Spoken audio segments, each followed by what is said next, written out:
The U.S. is gearing up to mark Juneteenth this Sunday, and this, of course, comes after President Biden made June 19th a federal holiday last year. But there's one woman who made it her mission to see the job through. Nicole Killian traveled to Fort Worth, Texas, to talk with 95-year-old Opal Lee, who many consider the grandmother of Juneteenth.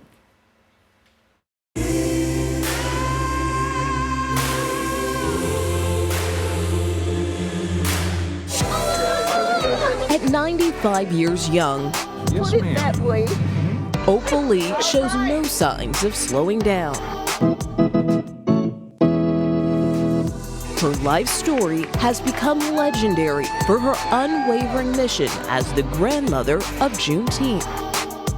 At what point did you decide that you wanted Juneteenth to be a national holiday? I felt like I hadn't done enough. I was 89 years old when I got to thinking about it. I just decided. So it wasn't until then, it wasn't until 89. No. Mm-mm. I was old as dirt. I decided that maybe if a little old lady, 89 years old, in tennis shoes, walking from Fort Worth to Washington, somebody would pay attention. And they did when she started Opal's Walk, trekking 2.5 miles at a time.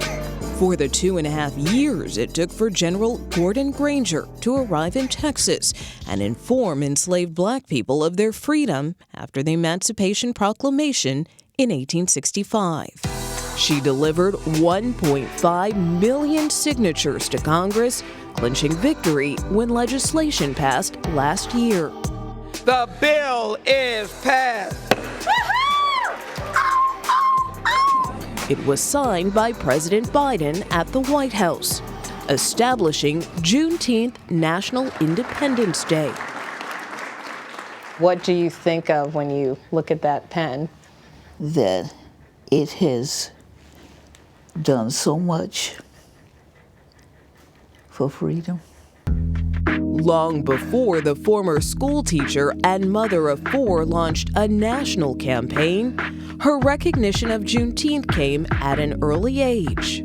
When I was a little one and we lived in Marshall, Texas, we'd go to the fairground. There'd be games and food and food and food. I'm here to tell you, it was like Christmas.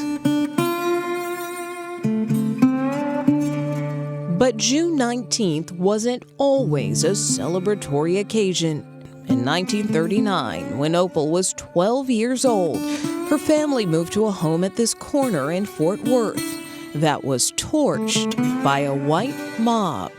The paper says there were some 500 folk who gathered. They drug the furniture out and burned it. Burned the house too. My parents never, ever talked to us about it. Not ever. Why do you think that was? I don't know. They accepted what had happened. Acceptance, but for her mother, not defeat.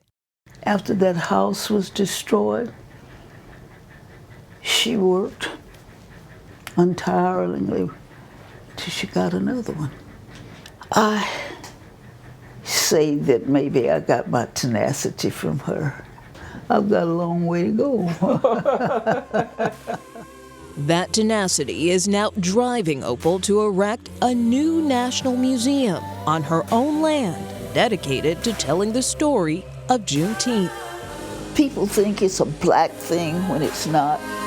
It's not a Texas thing. It's not that. Juneteenth means freedom, and I mean for everybody. For those who come after you, what do you want them to know when they hear the name Opal Lee? I want them to know that the little old lady dreamed, and they can dream too, and that dreams can come to fruition. In Fort Worth, Texas, Nicole Killian, CBS News.